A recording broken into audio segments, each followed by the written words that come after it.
the second Wednesday in 2025, a second opportunity to serve you news and do reviews with the extra touch of fine details.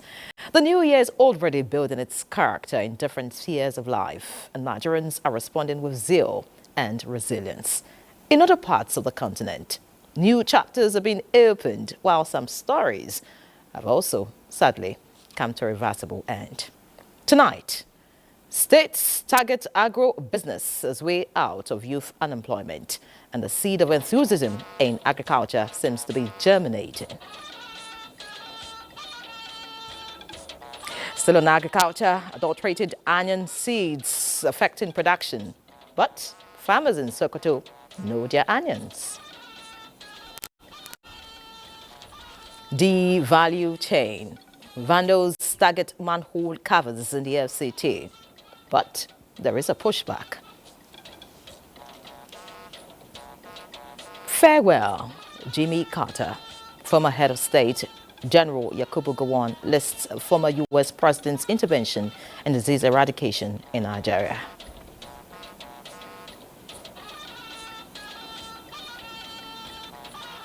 We also have today's business update with Benny counting every penny, while Badi Adeleye has the lowdown on the new Super Eagles coach. As we see on this shift, the proof of the pudding is in the eating. I'm Henry John, and this is News Extra. Welcome.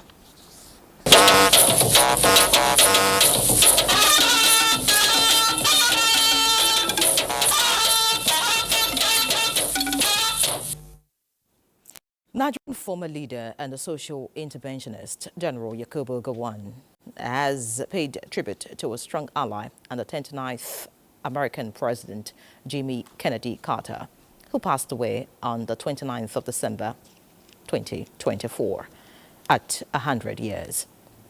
The former head of state dwelt on a series of the late president's interventions, especially in the area of health, where he conquered guinea worm in Nigeria and parts of the world. Abubakar Akwanga reports. General Yakubu Jack Gowon last made headlines on his 90th birthday following his remarkable achievements as one of Nigeria's and by extension African former leader. Now the mood has changed because it is time for sober and recall of events with nostalgia as his personal friend and the 39th American President Jimmy Carter bid farewell to the world by 10 years older than Gowon. Now it is time to run down on some of his thoughtful gestures, especially in fighting guinea worm, which was popular in addition to river blindness, lymphatic filariasis, trachoma, among other social interventions. About 3.5 million cases of guinea worm cases, and 17 of these countries, are in Africa. And Nigeria was then the most endemic of all the countries in the world. And Nigeria had, I think, there was about 650,000 cases in Nigeria now. But the good thing about guinea worm was that I don't think I have heard that people have died of guinea worm. The general said states of Southeast, South-South and North-Central zones were major beneficiaries, which earned the country an award for guinea worm eradication with support of the Yakubu Gowon Center. The former Army General and Head of State appealed to former leaders on the African continent to continue to engage in humanitarian services as exemplified by late Jimmy Carter, after which he carried out the traditional signing of condolence register in honor of he who will be remembered for touching many lives in the world at the Gowon Center. In Abuja, Abubakar Akwanga, NTA News. We're now being joined by international affairs analyst Bruce Deval from Washington, D.C. Bruce, hello.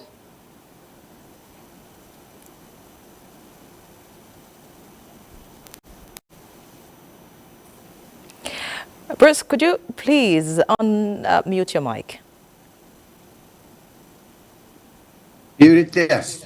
Are we good? Yeah, well, good. I can hear you loud and clear. How you Can you doing? hear now? Sorry about that. All right, so let's get into it. Now, the United States 39th President Jimmy Carter seems to become an even bigger personality after his presidency, with his tireless pursuit of peace around the world and his interventions in battling tropical diseases around the world. Do you agree? I do agree. Jimmy Carter brought great honor upon himself and upon the United States with his post-presidential activities. And that recognition is coming now posthumously. I think during his tenure, his administration, he was not as celebrated. There were a great many events that interfered to make his presidency not as successful. But as far as his post-presidential activities, his humanitarian activities, he's by far the most revered president I think we've had in centuries. So could you tell us how America's remembering him in terms of his legacy? I think Americans are coming back to Jimmy Carter. They're remembering him fondly. I think there was a period of time in the last few decades when you seldom heard about Jimmy Carter because the news was more impactful, more tabloid type as it relates to our politics. Now we're looking back at his time as not only a kinder time, it wasn't gentler. The world was definitely at odds. The Cold War and the threat of mass destruction between the U.S. and Russia was there.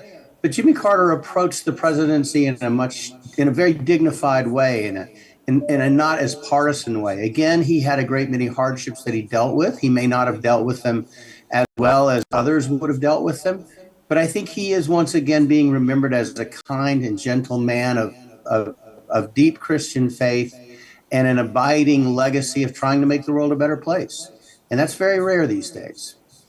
All right. Now, is there anything in his character that today's politicians in the Capitol Hill can emulate? I'm sorry, what was the question? Sorry. Talking about Jimmy Carter's character, is there anything you think today's politicians on the Capitol Hill can emulate? Well, I think a lot of politicians these days forget who they are and where they come from. Jimmy Carter grew up. He wasn't a poor farmer, but his family were farmers. They were peanut farmers. And he was a man of the earth, and he was a man of his deep faith. And he remembered that. He didn't forget that when he came to the White House and when he went to Capitol Hill. He was truly an American, and he was a man of substance. He didn't forget that substance and toss it away for political expedience. And I think that's something we all need to remember. We thought he was going to be a better leader than he was, but he certainly was a better man than anyone ever expected he would be. And we need that. He has a great sense of character and a sense of purpose in who he is, and an unwavering dedication to the American people and to his faith. And that's something I think we can all look for, both in ourselves, our family, in our leaders. So true. Great point you have made there, Bruce. Now, as we say farewell to former U.S. President, the world is equally waiting for the return of former President Donald Trump in 12 days' time. Now, what should Africans, especially Nigerians hoping to emigrate and those already there, expect from another Trump presidency? Well, I think in this Trump presidency, we're going to see, hopefully, that he's a little more capable and sure, and he's not distracted by answering all of his critics and staying up all night tweeting at his enemies. I believe, and perhaps I'm a little overly optimistic, I believe that this Trump presidency is going to begin what I would like to see as the African generation, where America recognizes Africa for the great continent that it is, and especially Nigeria for the great country that it is, and the great opportunities for American and U.S. and African and U.S. and Nigerian cooperation. I believe President Trump will be very pragmatic. I think his views, and I know through Tulsi Gabbard and others, the effort to thwart the continuing exploitation and ravaging of the continent by the Chinese for strategic purposes, I believe President Trump's going to combat that. And I believe you're going to see great dividends being paid to Africa because of that. will once again be, well, maybe for the first time, will be legitimately interested in the welfare of Africa as the most strategically important part of the world right now, both in terms of minerals, but in terms of people and in terms of geopolitical. I do believe the Trump administration is going to be good for Africa, and I think it's going to be a legitimate good. It's not going to be all talk, no action, or the United States dictating to Africa what we believe they should do from a social perspective. I believe we will welcome them to the table of nations, specifically Nigeria, and I believe that that's going to be good. And that's what I'm trying to work toward, and I think there are many others in Washington trying to do that too. And there are certain reasons to believe that President Trump will understand that and will get that, because he knows how important it is for the United States to maintain a strategic position. All of that talk about buying Greenland, that's all about strategic positioning for strategic minerals and geopolitical strategy. That applies on steroids to Africa, especially West Africa. And Trump understands that. Okay, I like your optimism, Bruce. Now, are you impressed by some of the names being put forward to become senior members of his cabinet? Absolutely I am, for one reason. These are what we would call iconoclasts. These are not the same old people. They're brilliant people that have shown the tiny little aquarium of the Beltway in Washington and do the tiny little Beltway Washington swamp things. These are people with wide world views. These are people that are not afraid to go against societal norms and political norms. I mean, Tulsi Gabbard, Elon Musk, RFK Jr. These are people that have shown the willingness to truly, truly approach their disengagement in a new way. It's like a new dawning. It's not quite as dynamic as 1960 in Nigeria and throughout Africa. It's a little bit like that. There's a new way to look at things, and these people bring that to the table, and I'm pretty excited about that. All right. We'll see all that they bring on the table in the coming days. Many thanks, Bruce, for joining us on News Extra. We appreciate you. It is always great to see you. Thank you for having me. All right. Now let's look at other issues. The National Assembly Joint Committee on Appropriations wants the presidential economic team to take urgent measures towards ensuring release of more funds for capital projects for improved impact on citizens. This came up at a meeting to review the performance of the 2024 budget as both sides continue engagement on the 49.7 trillion naira 2025 budget proposal.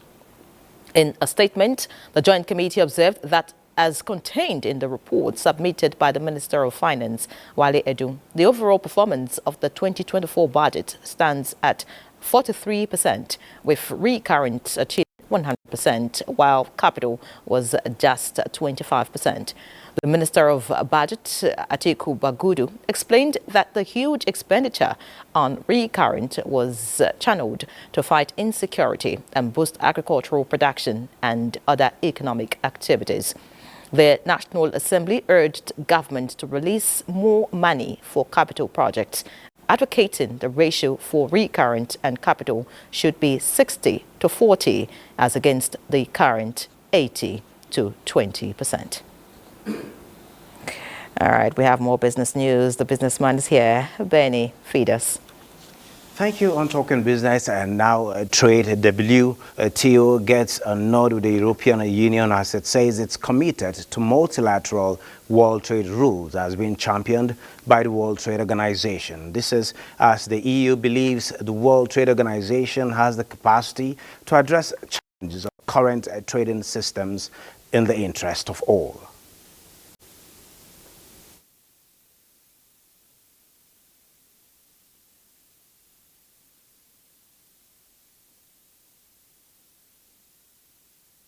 So strengthening rules-based trade, and at the same time reflecting the current realities of trade and investment by promoting the WTO's role of new complex issues of strategic importance, especially industrial policies and level playing field, economic security, but also climate change and the digital transition.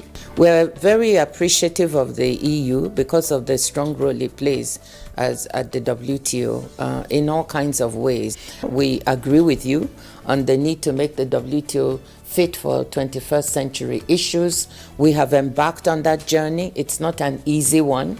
with some of the reforms that we're already doing here. And I also wanted to say we have some very interesting new agreements that are very relevant for sustainability, for investment issues, to help both our developed and developing country members. And also on new issues like digital trade, like how do we make trade fit to help with net zero at 2050, i.e. climate change. Thank you for coming, and I look forward to seeing you very soon and to continuing the cooperation.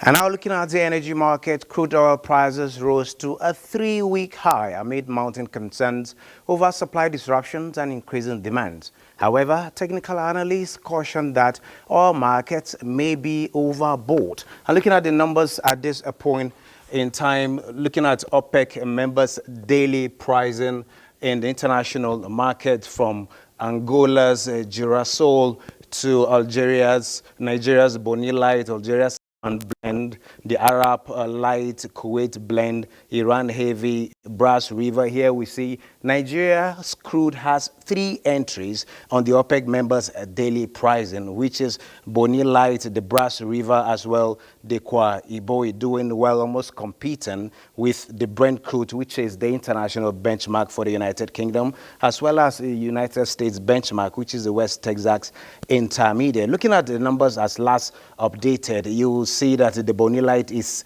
trading at $78.62, a little bit of 2.84% down the previous day's transaction, compared with the Brent crude, which is at 77.32. You agree with me that the Boni Light is doing well in the international market. I'm talking about the mounting concerns over limited supply from Iran and Russia somehow affected crude futures prices recently. This is as the Biden administration plans to impose more sanctions on Russia's oil exports ahead of Donald Trump's inauguration on 20th of January, 20th of this month. And the outgoing U.S. administration seemed to target tankers hauling Russian crude products priced above the $60 per barrel price cap that the U.S. and its European allies have imposed. Meanwhile, Trump is expected to reinforce restrictions on Iran's oil exports upon taking office, potentially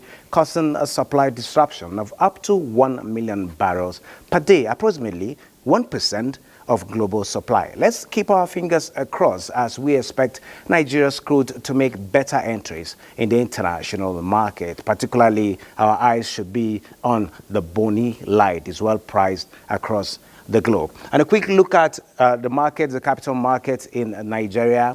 The Nigeria equities market closed midweek trading on a bright note, reversing losses recorded in the previous session. And investors actually smiled home with 507.28 billion naira. Looking at the numbers, we had 756.4 billion volume of shares exchanging hands amongst investors to settle at 13,551 deals valued at 24.6 billion naira, taking our equities capitalization to 63.5 trillion naira as against the 62.4 trillion we had yesterday. And looking at the top trades, we see the FBNH 125.7 million, Tantalizer 82.3 million, and Univinsure 56.6 million. If you've been following the trends of the market in this new year, you understand that the industry sector is actually coming tops as against the banking stocks that ended the end of 2024. We'll keep our eyes crossed and see how these numbers will change as the goes by. Well, the volume traded actually advanced to 31.99% to close at 754.42 million, valued at 24.69 billion naira, traded in 13,551 deals. FBNH, as we have seen, is the most traded stock by volume. Then looking at Geregu also is coming somewhere down as one of the best stocks traded in value, worth 11.39 billion naira. Well, this is it on the market. ERA is over to you. Many thanks, Benny, for those numbers. Let's look at other news now. Nigeria's quest for speedy economic recovery and national development can be achieved with a renewed commitment from her citizens to National Values Charter, which is an outline of 7 reciprocal commitments between the government and the governed. Joel Bukola reports that stakeholders are advocating for more public enlightenment for Nigerians to imbibe these national values. Of the present administration and the new national anthem speaks of this paradigm shift. The National Value Charter, which is all-encompassing in the Nigerian promise, seeks to promote equality, inclusivity, meritocracy, and other cogent values, while the citizens' codes entails patriotism, discipline, tolerance, leadership, environmental awareness, which are germane to the nation's development. Nigeria itself, we can on our own help ourselves. We are the government ourselves, and we can also change. The change begin with me and begin with the next person. We keep blaming our government. Even we have our own. So until we change our mindset, blaming our government is not the issue. We have, as individuals, we need to also work on our mindset. Building Nigeria or rebranding Nigeria is not the function of only the government. We citizens have to work hand in hand to also achieve what we call nation building together. The National Value Charter, experts say, is instrumental to attainment of the nation's developmental aspirations. And the important thing is also to define who we are. When we define who we are, wherever we go, any Nigerian that acts contrary to that, we make him uncomfortable. So we have to let the rest of the world know that those who act negatively, they do not represent our identity. Experts believe the National Values Charter will encourage symbiotic relationship between the government and the citizens. The National Orientation Agency and other relevant agencies of government are by this charter expected to continue to put these values on the front burner for Nigerians to key into it. With this charter, Nigerians are expected to be patriotic and show undiluted commitment to the development of the nation. In Lagos, Joel Bukola, NTA News. In other news, President Bola Ahmed Tinubu congratulates Frank Abiodun Aig Imokwede on his 90th birthday, describing him as a national treasure whose contributions have shaped and enriched Nigeria's cultural and literary landscape. Aig Imokwede's illustrious career spans journalism, literature and public service, including his pioneering work as the first Nigerian university graduate to join the Daily Express, where his storytelling style set a standard for journalistic excellence. President Tinubu says Aig Imokwede's life is a pointer to how dedication and service to one's nation can transform narratives and lives, evidenced by the celebrant successful organization of Festac 77, one of the most iconic cultural events in Africa's history. President Tinubu urges younger generations to draw inspiration from Aig Imokwede's legacy of innovation and patriotism. Now time for a break. Please stay with us.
inspiring a sustainable future.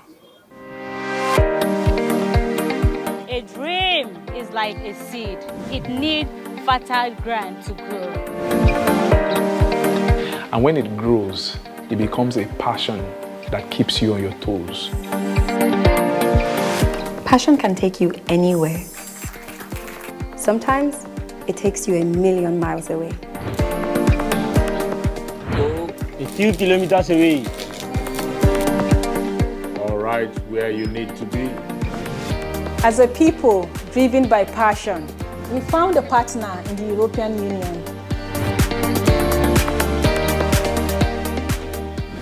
Through the Global Gateway's strategic investment in Nigeria's digital economy. Education. Agriculture. Renewable energy. And health. We found great purpose in our passion. What if upgrading your TV doesn't mean buying a new one? Unbelievable, right? But with the new Airtel Smart Router, you can now watch YouTube on any TV and also get unlimited data for 30 days to stream thrilling Nollywood movies, catch up on football highlights, and keep your kids engaged with edutainment all on YouTube. With the Airtel Smart Router, everyone gets what they love. Get the Smart Router plus unlimited data for 25,000 Naira. Visit the nearest Airtel shop to get yours. Airtel, a reason to imagine. Kelechi. Yes, mommy. Get me my stick of cigarettes. Okay, mom. Brother John said make you give me 2 sticks of cigar. I beg, take, make you go.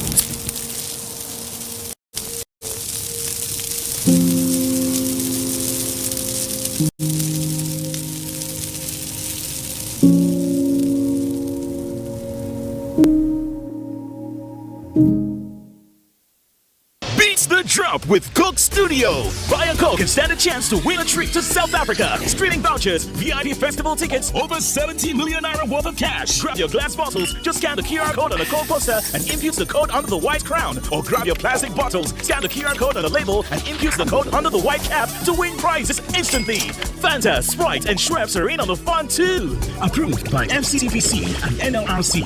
T's and C's apply. This promo runs from October 2024 to February 2025. Some say learning is fun, but as a mom, I see how demanding it can be for my child. That's why I ensure he starts every day with a cup of Bonvita.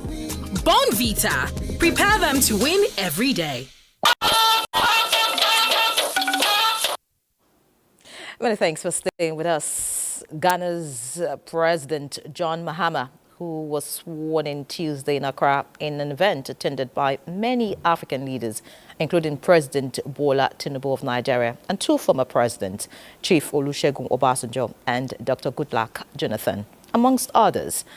He now has to deliver on the promises he made during his catchy campaign. Mahama promised to create jobs and tackle corruption. He swept back to power after 8 years in opposition. Mahama defeated Vice President Mahamudu Bawumia by 56.6% of votes to 41.6% to notch up the biggest margin of victory by a candidate in 24 years. His party, the National Democratic Congress, NDC, also managed to land an overwhelming majority in Parliament, securing 183 seats out of 276. We'll continue our Eye on Ghana series by speaking to Benjamin Yamoa of GH1 TV Ghana. Many thanks for joining us, Benjamin.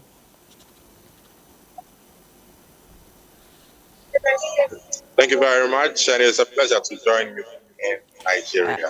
All right, great to see you. What is the mood like now that a new party is at the helm of affairs in your country? Well, I mean, you should have been in Ghana yesterday to witness the atmosphere and how the mood really was like in Ghana. Clearly, because of the overwhelming nature of the victory for the new president, it was that celebratory mood in the country. You know, from Accra to all the major cities we have in Ghana, Kumasi, Koforidua, Sunyani, wherever it was more of ecstasy, it was more of fun, and it was all centered, as you all know, here in Accra, where swearing in and inauguration was done. for the new president yesterday here in Accra at the Black Stars or Independence Square. That's where the ceremony was held. And clearly, it was one that had all color, very colorful, showed everything Ghana, with a bit of culture display in there. And fortunately for Ghana, so we had so many dignitaries from around the continent joining, to ensure, celebrate this wonderful transition from one democratic government to another. And it happens to be, it's happened a number of times in Ghana. And this was special because from 1992 up until this particular year, Ghana has managed to ensure that it has almost always been about the individuals in Ghana voting to change if they want a change in governance, and not a case of military or anything. So it was one of that Ghanaians felt proud and very, very proud that we had managed to ensure that all these years we are stuck to the democratic principles of ensuring that whenever it is Ghanaians want a change, they do it through the ballot box and through and not through Ghana. Of course, we've seen that play out with Mahama as the new president now. But after yesterday's colorful inauguration, of course, President Mahama surely has a lot on his plate. Now, what are the interventions the citizens expect as a matter of urgency? I mean, clearly, there's a number of things that President Mahama knows he has to do really for Ghanaians who voted overwhelmingly clearly for him after having witnessed the leadership of presidency of Nana Addo for 8 years, and the change and the overwhelming nature of the victory for him. Clearly, there are a number of things Ghanaians are demanding, really demanding, that they see done right this era. And Ghanaians obviously want development. That's the key bit in healthcare, in education, infrastructure. These are key elements or demands Ghanaians are making of the presidency and the new presidency. John Mahama is key. And for him, when he was campaigning, he made some promises. 24-hour economy, which according to them is to ensure that the country will begin to operate on a 24-hour basis. Now, talking about closing, like Benjamin. At 4 p.m., 5 p.m. Sometimes it's closing Ghana. It's looking at ensuring that they now open up and run 24 hours, which will mean that they employ a lot more Ghanaians. All right, now, talking about the campaign promises, I'm glad that you mentioned it. How many do you think that the president can realistically fulfill? I didn't hear that. You can come again. I didn't hear that clearly. The campaign promises of the president, during his campaign, do you think he can realistically, fulfill them? He will have to. I mean, he has no choice than to implement these promises. It is one thing Ghanaians always hold, against our leaders. Now, we are just witnessing the change. Now, the change clearly has come because Ghanaians felt unfulfilled promises from the previous government, but for the free SHS that was clearly promised by Nado and implemented by him as well. Ghanaians felt a lot of things that he promised in his campaigning and he didn't implement. So for John Mahama, he knows clearly that he wants to succeed in his 4-year term and hand over to someone to go out from him, from his party. He will have to ensure he fulfills all the promises he's. All right. Now, you talked about his party. Now, the NDC has criticized in the former government before eventually. Now, Ghanaians voted the way that they did, but some bought into government on today, month by month, year by year, against their promises they made, and all of it, of course, they gave timeline. And so we are going to be monitoring, we are going to be pushing them. All right. Fulfill these promises because Ghanaians will fulfill them. All right, many thanks, Benjamin Yao Moa, for joining us on News Extra. We do appreciate you. And, of course, we hope that Ghana will be better for it with the new president. All right, away from Ghana now, let's see what's happening in the country. Now, this story you're about to watch is a recent experience shared by our correspondent on his way from Abuja to Kaduna, towards the Idu train station, where he noticed some scary activities which he assumed to be terrorist attack, only to be told that it was a joint simulation exercise. Though he felt relieved, but wondered the essence of a simulation in a country like Nigeria. Let's find out the findings of Oyeyemi Ajayi in this report.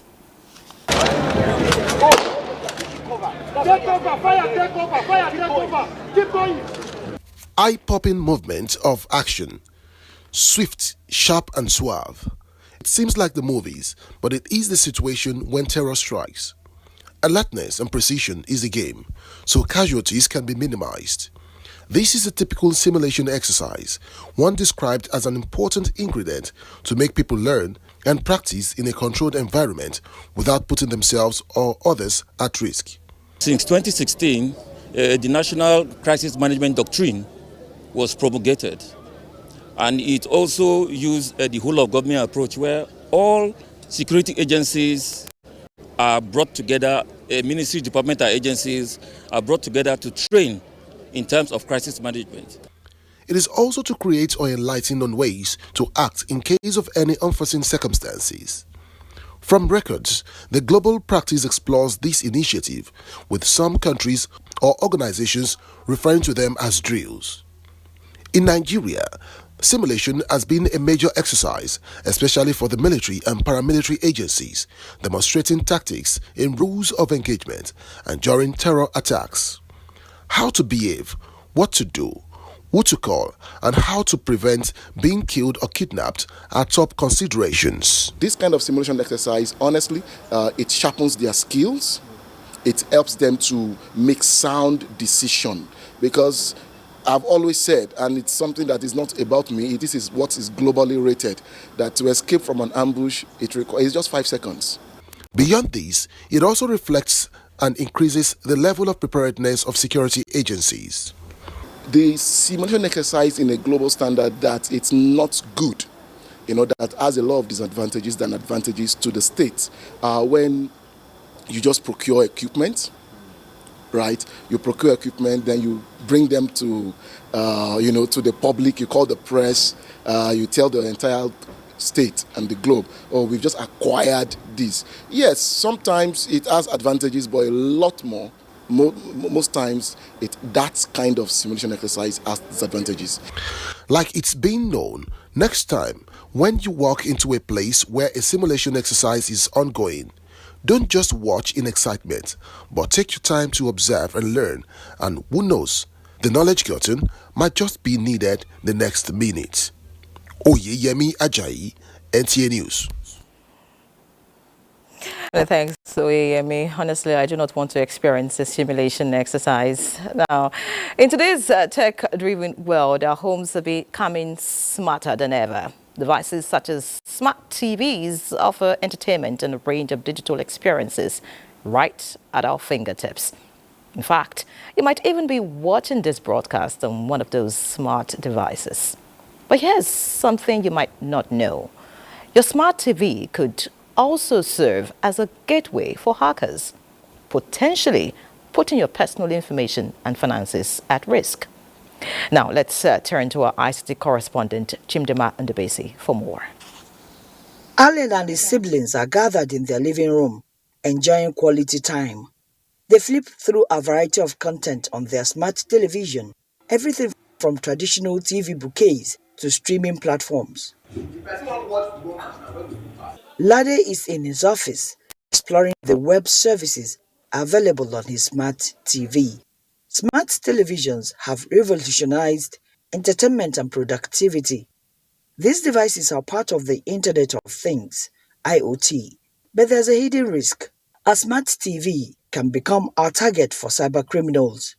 The reason why it's called smart is because it is connected to the internet. The issue of whether it can be hacked is true. Many people are not aware. Many people just want a smart TV. Do you own a smart television? Yes, I do. Are you aware that a smart television can be hacked by a cybercriminal? I'm not aware of that, honestly. Here are signs your smart TV might have been hacked. When you notice unusual activities, like channels changing by themselves, unexplained pop-ups or advertisements, and privacy or security settings mysteriously altered. How then do these attacks happen? Through the hotspot connection. Number 2, through the flash. Number 3, through the website that you open on this smart TV. The first target is the camera. Like we have what we call Metasploit.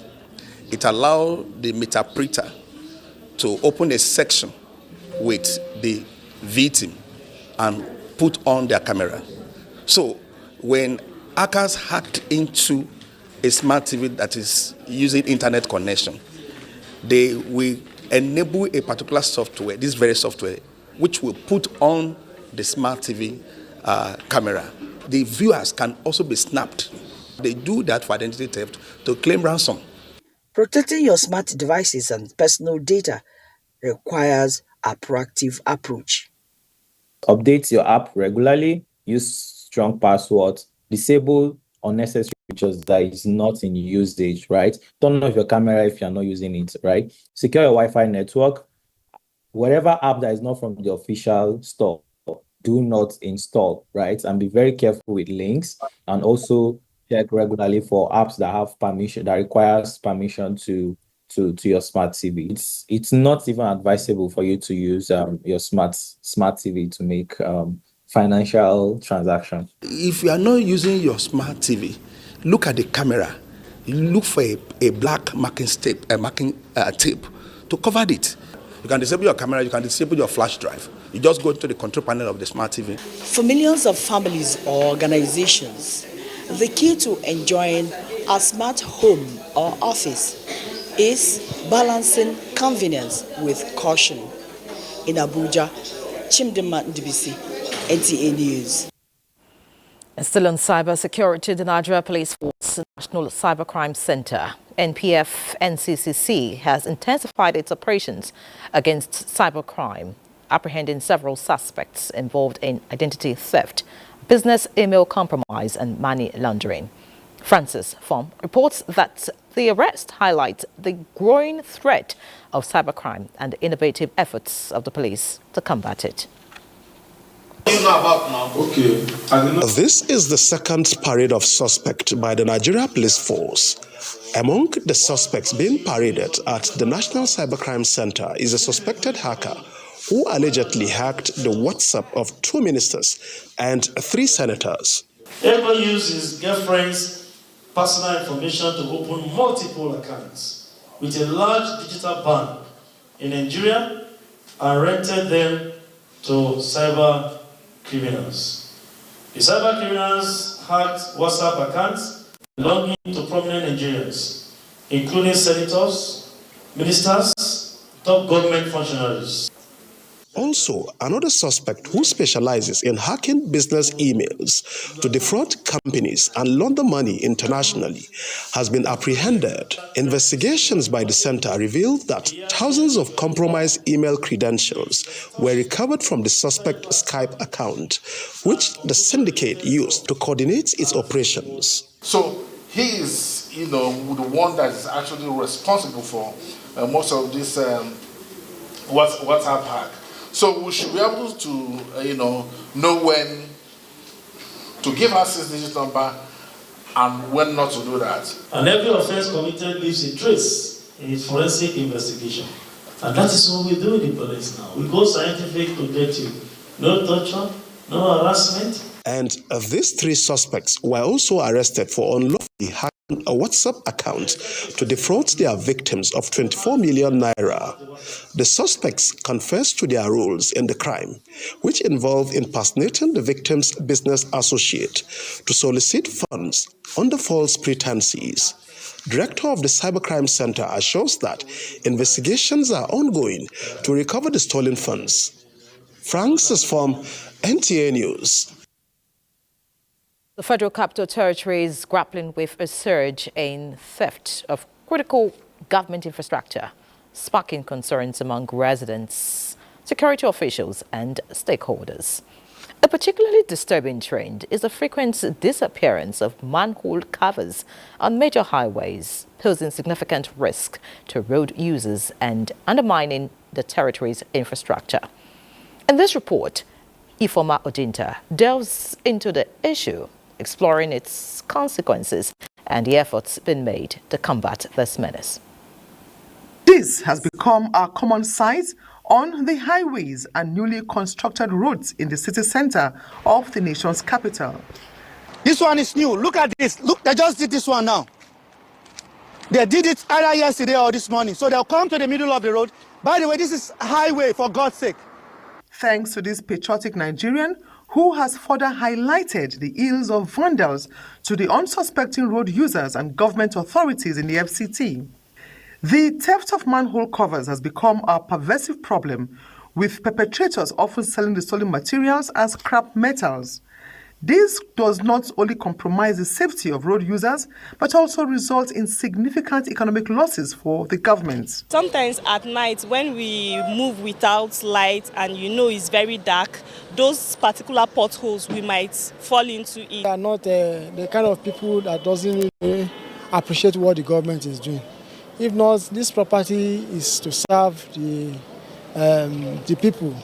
As the FCT administration struggles to replace these stolen manhole covers, the FCT Police Command and the Nigeria Security and Civil Defense Corps have continually clamped down on these recalcitrant vandals.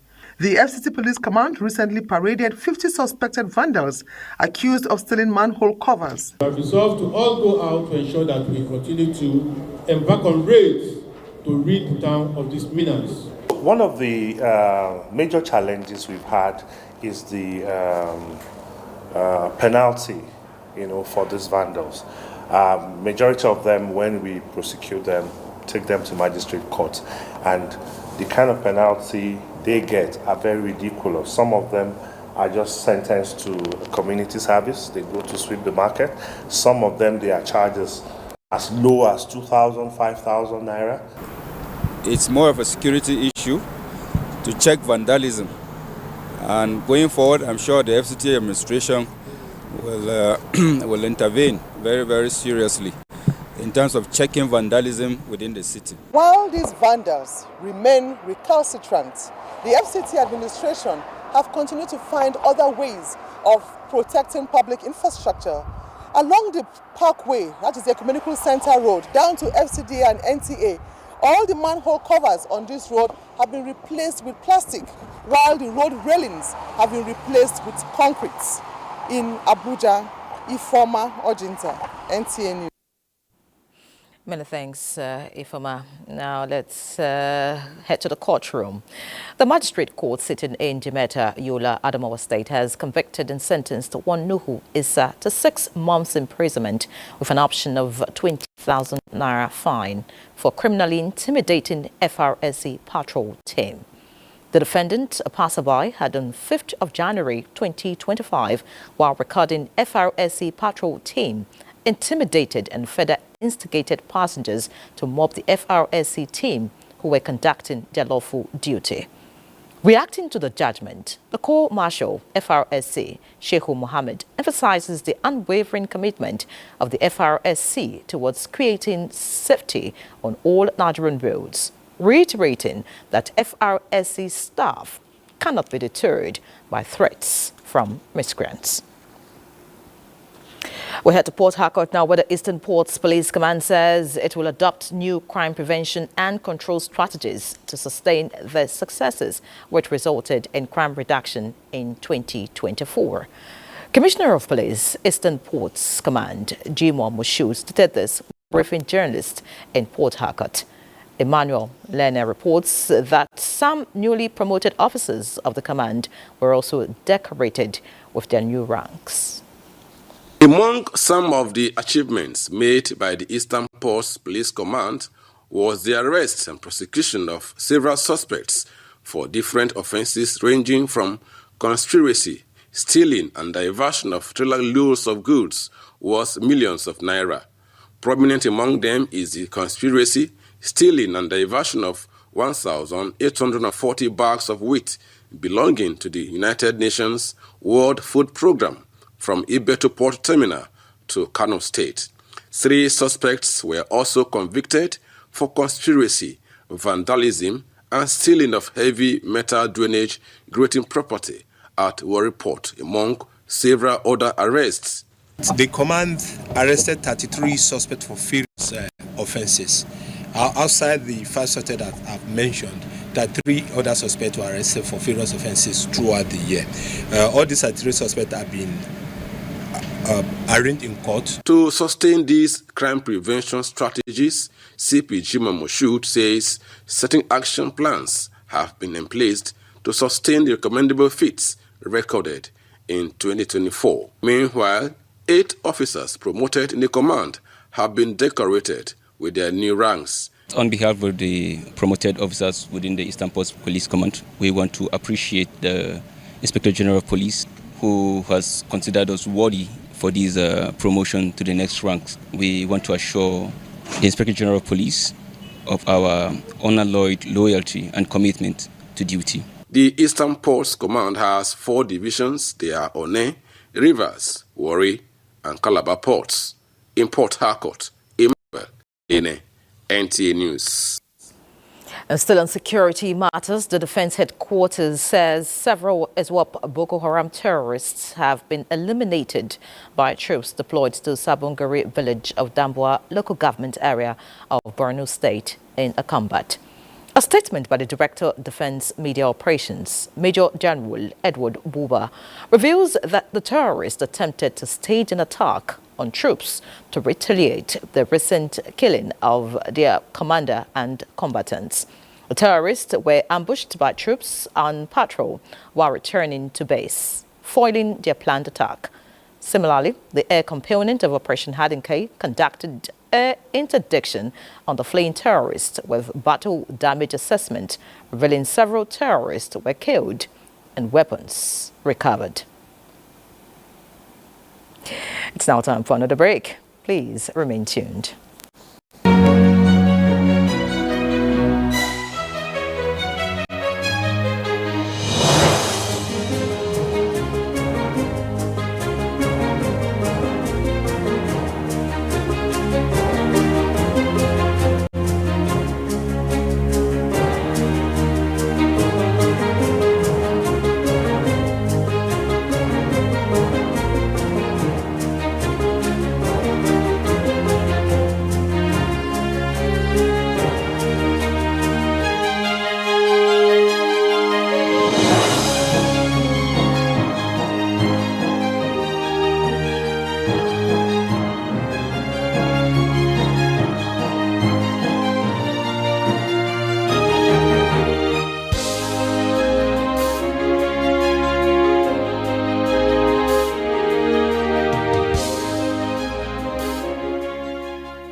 The Financial Services Regulation Coordinating Committee, FSRCC, in collaboration with the National Broadcasting Commission, NBC, wishes to draw the attention of the public to the worrisome increase in the activities of illegal financial operators, IFOs, which threaten public trust and the stability of the Nigerian financial system. The FSRCC and NBC hereby advises the general public to refrain from dealing with unlicensed financial operators who deceive individuals with unrealistically high investment returns.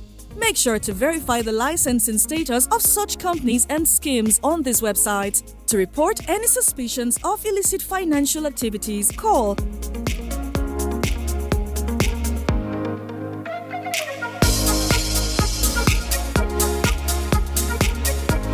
Let's work together to uphold the integrity of Nigeria's financial system. Announcer, FSRCC. My morning ritual starts here, surrounded by Life-Made furniture. From my wardrobe to my bed, Life-Made Furniture's whole house customization designs every piece to perfection. I love that in Lagos, Port Harcourt, Abuja, Ibadan, and Kano, there's Life-Made Furniture. For a whole house customization and furniture projects, call 081 2000 6000 or visit elifemade.com. Life-Made, your life made forever. Peak Mini Bag fits your pocket, contains the right nourishment you need for your breakfast, creamy and tasty in your meal. This Peak Mini is just my perfect size, filled with the right nutrients, just for me. This Peak Mini dey sweet my belly. Who fit believe say me sef fit do shakara with better enjoyment? Enjoyment. Now this kind of breakfast I want the top now. Enjoy the Peak Mini Bag. Breakfast for you. Peak. Reach or peak At Home Options, you're welcome to a world of elegance, where every corner whispers sophistication. Step into our showroom and indulge your senses with our timeless designs and craftsmanship, from plush sofas to magnificent dining tables that host lifetime celebrations. Our collections, the hallmark of luxury. Create your haven with exclusive bedroom selections and turn your sanctuary into a realm of refined tranquility. When it comes to bathroom solutions, our stylish fixtures, lavish tubs and showers are crafted for your well-being, transforming your daily routine into a ritual of indulgence. At Home Options, we provide lifestyle solutions. So, visit our showrooms in Lagos and Port Harcourt, because your space deserves to mirror your impeccable taste. Home Options. Live well.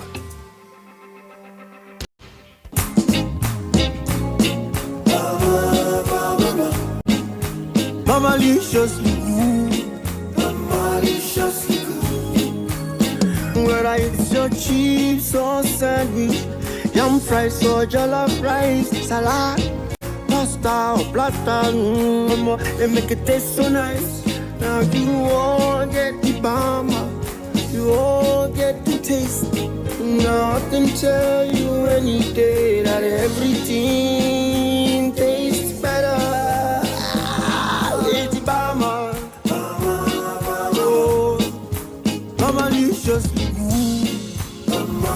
Maliciously good.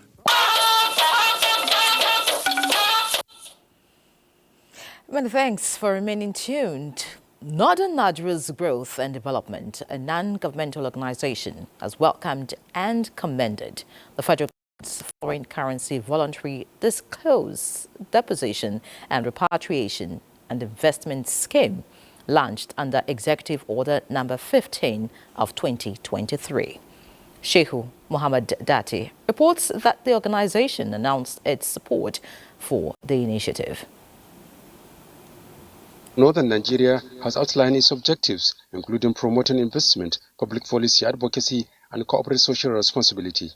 At a recent briefing, the organization's acting secretary of public policy and advocacy, Haruna Buhari, shared the outcomes of the 17th steering committee meeting. The organization has welcomed the government's voluntary currency disclosure scheme introduced under Executive Order 15, 2023. The initiative is seen as an opportunity for the government to harness significant benefits migrating from borrowing to using these resources as foreign direct investments. The GDNN recommends that lobby of these wealthy Nigerians and diplomacy is key in this effort, and humility on the part of Mr. President in attracting these wealthy Nigerians will do more.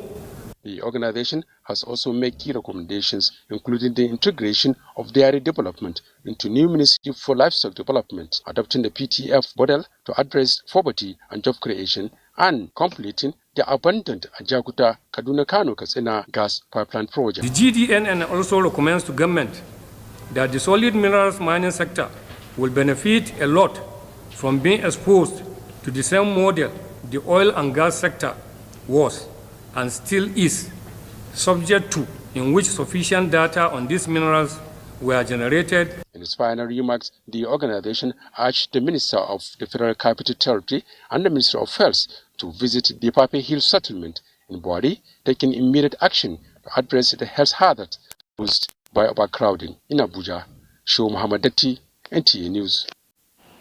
Let's take a look at the agricultural sector now, as 50 indigent youths in Kogi State, comprising males and females, have departed Lokoja, the state capital, for Abeokuta, Ogun State, to acquire training in agro-business initiatives. Kogi State Commissioner for Agriculture and Food Security, Timothy Ojoma, during their departure, charged beneficiaries to be diligent in acquiring the knowledge that would develop their initiatives in agricultural business. Ajibola Christopher's report is here presented. The youths, numbering 50, are selected from the 3 senatorial districts of Kogi State on smart agriculture to be trained in Abeokuta on practical skills in hydroponic farming, business management planning, finance and marketing, as well as to expose them to network opportunities with industrial experts and potential investors. We are looking at a situation where this youth will come back well equipped, well informed about smart agriculture. Managing Director, Kogi State Agricultural Development Project, Bello Ogerima, while charging participants to make good use of the opportunity by acquiring knowledge that will better their lives, he urged them to shun any behavior that will tarnish the image of the state government while in Abeokuta. They will come back with a lot of experience. They will come back with a lot of zeal to participate in agribusiness, and of course, they are coming to serve as a trainer to those that are not opportune to go with them. This is all about empowering women in agriculture.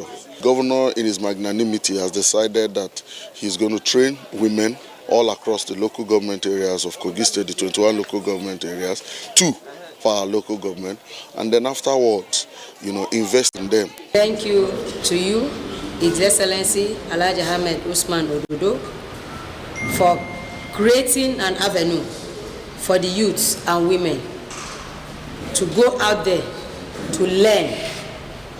And by the special grace of God, we are going to make Kogi State proud. Amen. The training is expected to end in 3 months' time.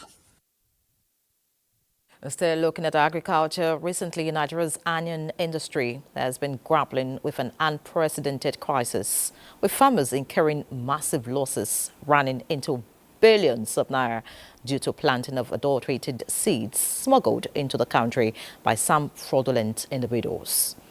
In a tale of shattered dreams, farmers and stakeholders in the onion value chain are reeling from financial rains and threatened livelihoods instead of anticipated bumper harvest. They are requesting urgent action from government to save the onion sub-sector from imminent collapse. Abdullah Umar Ilalu reports.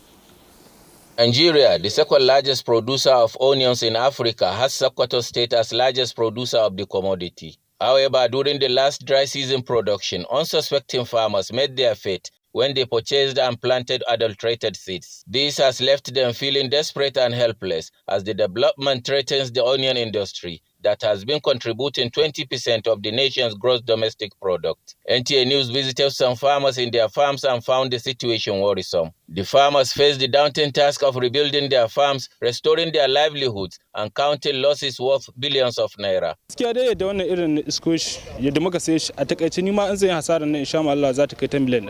At the popular Kara market in Sokoto metropolis, affected onion farmers wore long faces as they rushed to sell their poor yields at a loss. They urgently appealed for government intervention. Ga irin aikin da mun kai bana da ni da yara na da Allah da ikon sa ya sa ba a samu matsala ba wuri iri to dai abin da zai kai miliyan 10 ko sama ga haka ina sa ran in samu insha Allah cikin ina karamin manomi. Kira na ga gwamnati ta tallafa mu manoman albasa.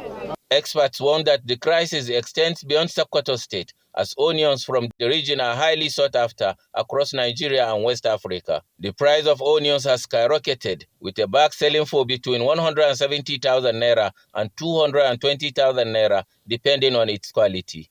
Sokoto Kebbi, this is the hub of onion in the whole country. And if you find this problem of adulteration of seeds in this area, it means it is affecting all the other states. We are calling on the government to come and service the situation in this subsector. The impending scarcity of onions is expected to have far-reaching consequences, affecting not only the local economy, but also the food supply chain across Nigeria and other West African countries. In Sokoto, Abdullah Umar Ilalu, NTA News. Onion is now gold. The needful must be done.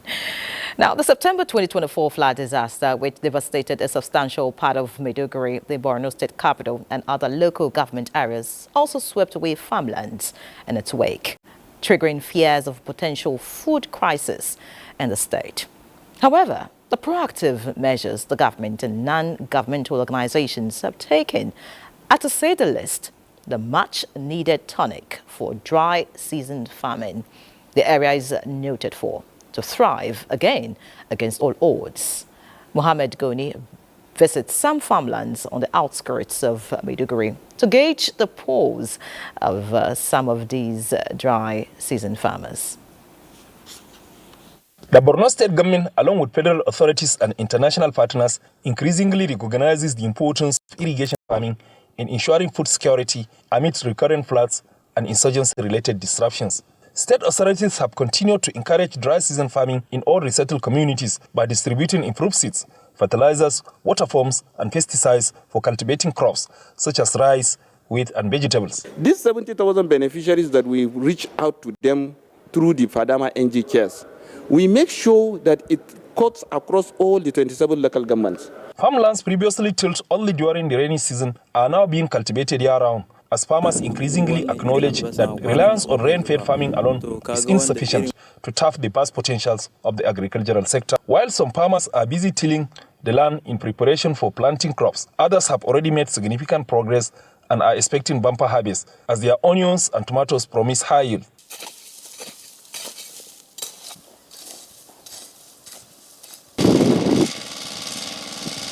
Although farmers acknowledge government support such as deployment of tractors to till farmlands and the provision of other farm inputs, they are also calling for continued assistance to sustain their efforts. The cost of farm inputs have gone up. We can hardly afford some of them. They also advise other farmers who lost their crops to the disaster to embrace dry season farming as a viable path forward. With the Borno State government's ongoing efforts to promote irrigation farming through modern techniques such as drip and sprinkler irrigation, most farmers are expected to adopt these innovations. This will enable them to move beyond cultivating crops like onions, tomatoes, and watermelons to focus on high-demand staples such as rice, wheat, and maize. Irrigation has been in practice in this part of the country since time immemorial, but its success largely depends on sustained support to farmers from government and non-governmental organizations. In Maiduguri, Mohammed Goni, NTA News. Many thanks, Mohammed. Away from agriculture now and away from Borno State, traders and residents of Ishibori in Abuja local government area have lost property worth millions of naira to fire outbreak, which occurred on Tuesday, January 7, 2024, at the central market of the local government. Rosemary Oko reports that the natural disaster has left traders in untold hardship, therefore calling for financial assistance from government and other meaningful Nigerians. The incident, which happened about 8 p.m. on Tuesday, 7th of January 2025, left many traders and residents camping for safety as goods worth millions of naira got destroyed. Traders were found lamenting in chaos as they salvaged the remnants of their goods that were ravaged by the fire. They are appealing to the government for support. I was shocked when my sister called me that the whole shop in this place got burned. Everything got burned. Right now, as we are talking to you people, we don't have anywhere to go. The Director General of the State Emergency Management Agency, Gio Antiga, while assessing the damage done, assures them of government intervention. The chairman of Abuja local government area, Christopher Agbe, miffed by the recurring fire incidents in the local government area, says investigation will unravel the cause of the inferno. He appeals to the shop owners and traders to be rest assured of government intervention to ameliorate their suffering. On the side of SEMA, we will do the assessment, check the extent of the damage, what has been damaged, all those affected, and then we'll do a report. Similar fire incident had happened on Sunday, 5th of January, barely 48 hours, few meters away from the current location at precisely the State High Court in Abuja, which calls for concern by all in Abuja. Rosemary Oko, NTA News. Very sad development there. Now we'll take another break. When we come back, more news. Stay with us. NTA say thank you to all our viewers. NTA say thank you. A good TV station means different things to different people. What made NTA stand out for you in 2024? Babu shakka, babu wani gidan talabijin a ƙasar nan da ke nuna al'adu kamar yadda gidan talabijin na ƙasa wato NTA ke nunawa. Kò sí ibikíbi tí ẹ wà ní orílẹ̀-èdè Nàìjíríà tí ẹ ò ti lè wo iléeṣẹ́ tẹlifíṣàn ìjọba àpapọ̀ NTA kétékété kódà kò sì dé abúlé wa. Standard NTA Bacharuru Okopa Okadigun Okoko now NTA Kalisiakale. Strength, information, outstanding performance. NTA at the Steve. For decades, we've towered high with sponsors as partners and viewers as pillars. And as we bid 2024 farewell, we welcome you to a superlative 2025. Because at NTA, you can't beat the reach. NTA say thank you. It's time to honor the bravery and sacrifice of the Nigerian Armed Forces. Join us at the 2025 Armed Forces Remembrance Day. His Excellency Bola Ahmed Tinubu, GCFR, President and Commander-in-Chief of the Armed Forces, Federal Republic of Nigeria, and Grand Patron of the Nigerian Legion, invites you to a series of events as we mark the 2025 Armed Forces Remembrance Day celebration. In preparation for the main event, a special Juma prayer will take place at the National Mosque on Friday, January 10, 2025 at 1 p.m., while an interdenominational church service will be held at the National Christian Center, Abuja, on Sunday, January 12, 2025 at 2 p.m. The main event, wreath-laying ceremony, will take place on Wednesday, January 15, 2025 at 8:30 a.m. at the National Arcade, Abuja. Let us come together to celebrate our compatriots who have made the ultimate sacrifice for our nation. Some bled, some were maimed, others paid the supreme price to serve our sovereign motherland. Armed Forces Remembrance Day 2025, appreciating the Nigerian Armed Forces. Dear Nigerians, we need you to join us in sanitizing the Nigerian advertising space. The spate of advertisement on the online media space is not only worrisome, but have negative effects on our health, culture, religion, values, and life as Nigerians. This has been due to unverified claims, misinformation, disinformation, superlative advertisement, etc. Many people have lost their hard-earned income due to fraudulent advertisements. Many are suffering medical and critical health issues. Some advertisements have abused our religion, cultural beliefs, and some have used pornography in advertisements against the Nigerian Code of Advertising, among other challenges. We cannot continue to allow this to impact our lives, values, and our economy negatively. ARCON is the Federal Government Regulatory Council of Nigeria, set up to regulate the Nigerian advertising industry. We need your support to promote responsible and ethical advertising. The Carter Center announces with deep sorrow the passing of its co-founder, President Jimmy Carter, who died peacefully at home in Plains, Georgia, USA on December 29, 2024. In his honor, a condolence register has been opened at Yakubu Gowon Center, plot 493 Abogolargema Street, Central Business District, Abuja, from 9 a.m. to 4 p.m. daily.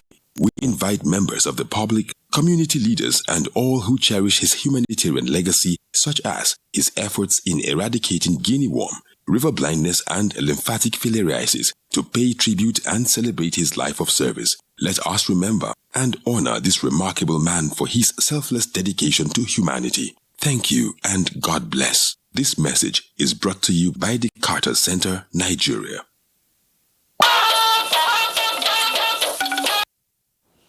Glad to have you back.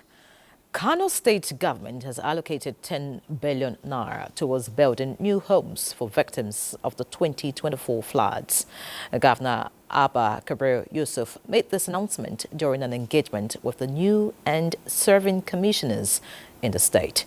Abdullahi Mustafa brings us details. More than 300 communities across the 44 local government areas of Kano State were ravaged by floods during the 2024 rainy season, leaving a trail of destruction in their wake. Dozens of homes, farmlands and livestock were lost, leaving many residents grappling with the aftermath. In response to the crisis, the federal government allocated 3 billion naira for flood victims in the state. In addition, Governor Abba Kabir Yusuf announced an addition of 10 billion naira dedicated to the reconstruction of homes that were washed away by the floods. We're going to flag off the construction of bonded houses for the same victims in all the 44 local government areas of the state. He also disclosed that 5 billion naira has been set aside for the continued settlement of unpaid retirement benefits for state retirees, aiming to provide relief to another vulnerable group in the state. The governor emphasized that these are part of the administration's broader commitment to supporting those hardest hit by the floods and ensuring the upliftment of the most vulnerable segments of the society. In Kano, Abdullahi Mustafa, NTA News. And still in Kano 2023 programs, Kano State Government has promised to enhance the services and welfare of 2025 Hajj programs, ensuring a more seamless pilgrimage experience. Governor Abba Kabir Yusuf made this commitment during the official flag-off ceremony for the refund of incomplete services to 2023 pilgrims in Saudi Arabia. Abdullahi Mustafa has the report. Aisha Balarabi is among the 6,145 Kano pilgrims who undertook the 2023 Hajj pilgrimage to Saudi Arabia. She and her fellow pilgrims are set to receive a 1,000 naira each, compensating them for incomplete services during their stay in Mina. Lamino Rabiu, the Director General of the Kano State Pilgrims Welfare Board, informed Governor Abba Kabir Yusuf that the sum of 375 million naira had been allocated by the National Hajj Commission of Nigeria for the refund, which will be disbursed to the affected pilgrims. He assured that comprehensive arrangements have been put in place to ensure the smooth and efficient processing of the payments. Governor Yusuf praised the Pilgrims Welfare Board for successful management of the Hajj operation, expressing his commitment to enhancing the welfare of pilgrims in the 2025 Hajj. He also took the opportunity to flag off the distribution of the refunds to the pilgrims. The beneficiaries of the refund expressed their gratitude, commending the transparency of the process and thanking Governor Yusuf for his support during the in the Holy Land. In Kano, Abdullahi Mustafa, NTA News. Elsewhere, Transport Terminal is no doubt a facility that serves as a start or end point for public transportation systems. This facility also serves as a place to load, unload, or transfer goods and people. Now, the introduction of this facility in Bayelsa State is generating controversy as passengers and transport operators want the state government to allocate another park for intra-transport companies to accommodate more vehicles plying communities within the state. Doris Akomoye visited the terminal and filed in the situation report. Bayelsa State, like other states in the Niger Delta region, is in a hurry to develop, with government re-strategizing to implement its master plan and give the state capital a facelift. This it has demonstrated with a new policy to relocate transport companies to the new transport terminal to decongest traffic and have a more coordinated transport system. The policy has elicited reactions from stakeholders. While some commended government for the development, others expressed displeasure and the inconveniences therein. For telling somebody that is staying at a beggar Azikoro village, accessing a vehicle from here before you go to Amasoma or Tueke, it is very, very unheard of. But the terminal, which was established to accommodate transporters and passengers traveling out and into the state capital, is built on a large parking space with major transport companies, including the Prosperity Taxi owned by the state government. Transporters who spoke with NTA News appreciated the state government for the policy drive, but called for concerted effort to coordinate traffic flow inside the terminal to allow for a decent operation. I was thinking if there will be enforcement of task force, so that these keke that are coming in, people jumping into drag passenger, it is risk. On my observation, the place is too small to accommodate all the internal transport routes in one place like here. Other transport company sports were a shadow of itself, which further demonstrates the level of implementation. Effort made to speak with the Transport Commissioner was not successful as at the time of this report. In Yenagoa, Doris Akomonye, NTA News. Although January, the first month of the year, is celebrated by many, the mention of the new month often sends shivers down the spines of many people, which is popularly referred to as the January fever. And oh yes, it's here again. Clement Barakui in this report tries to unravel the mystery of the month, considered to be the longest in every year, and how many are coping with the fever that comes with it. The Gregorian calendar, which many countries of the world, including Nigeria, is using, provides 31, originally 30 days for every month except February, which has 28 or 29 days, depending on being a leap year or otherwise. January, like every other month of the year, has 31 days and comes after the world's most popular celebrations, Christmas and New Year. This first month of the year is mostly used by many to plan for other months, and some go the extra mile of making New Year resolutions. It is another January, a month that many are so scared of. In fact, some say January is 3 months in 1 month. But what is so special about January that some are so scared of? It's something I prepared for, so maybe it's the mindset or so. I don't actually believe in January fevers. I don't have it. I don't experience it for now, child. You know, the month is still fresh. I don't do all those traveling enjoyments. That's why. January fever, apart from being a myth, a professor of economics, Emmanuel Uwedeket, attributes it to lack of planning and budgeting. Those that are feeling the heat specifically are those that did not plan. Because there are things that give you notice, like your rent. You know when the contract is going to expire, when you need to renew. You know when the school will resume. So you know what the fees will be. We have come to inherit that information in our minds that, oh, January is like this. January, oh, January, oh, January. That prompting about January drives into the mind of the people the impression, the perception that we hold about January. With days into January 2025, experts believe it is not too late to wear the necessary shock absorbers that will shield one from the shock that comes with January, be it fear or fever. Clement Barakui, NTA News. Are you experiencing the January fever?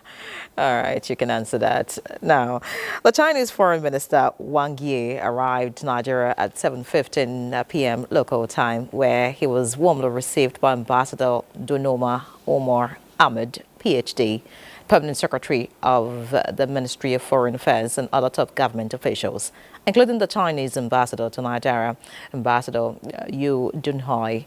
The visit is aimed at strengthening bilateral relations between China and Nigeria, fostering cooperation in key areas such as trade, investment, and infrastructure development.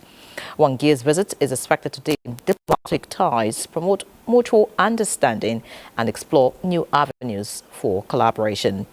Wang Yi is scheduled to hold talks with government officials discussing pressing global issues, regional security, and economic development.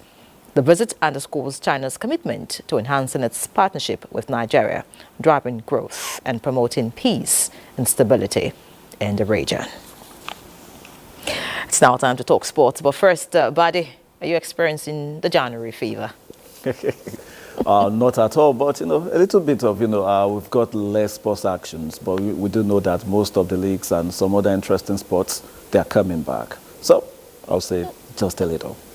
All right, let's begin with this one coming when it comes to the new Super Eagles coach, as the newly appointed Super Eagles head coach Eric Chelle is expected to arrive in Nigeria on Sunday with his 3 assistants ahead of the official by the Nigeria Football Federation. In the meantime, the announcement of the 47-year-old former Malian national team coach has generated mixed reactions from a cross-section of Nigerians. All the great coaches around the world will end up with Eric Chelle. Okay.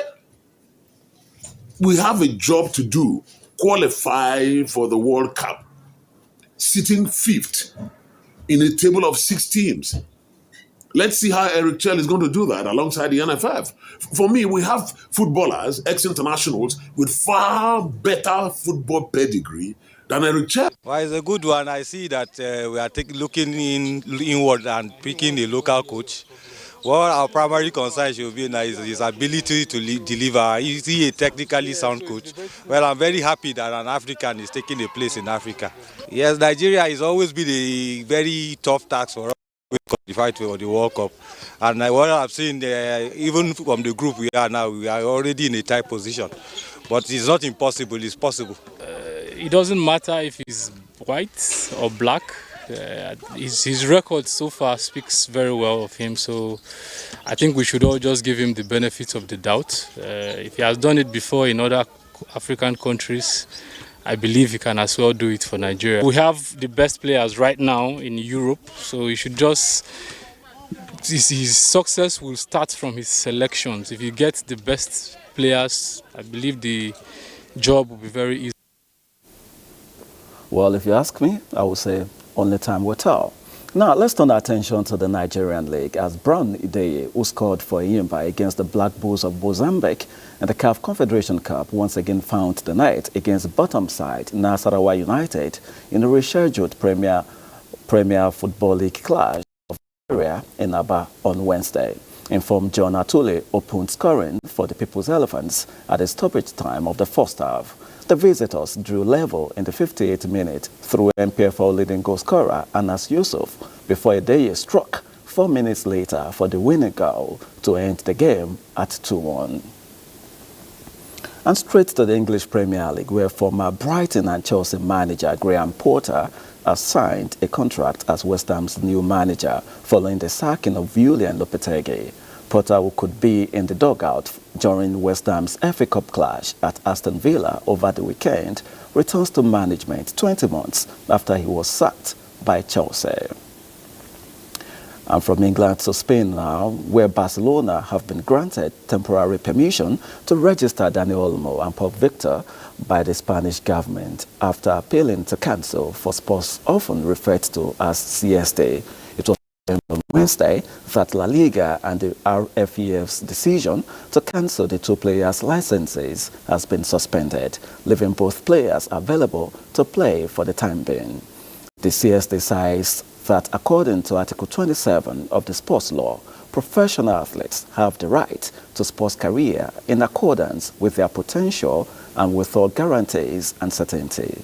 Olmo and Victor are now available to play in the Super Cup and La Liga, Copa del Rey, and the Champions League when the team returns from Saudi Arabia. That's a bit on sports. Let's now return to Yeri. Many thanks, Badi, for the updates. And that's our package on News Extra tonight. Many thanks for investing your time with us. Do have a great night.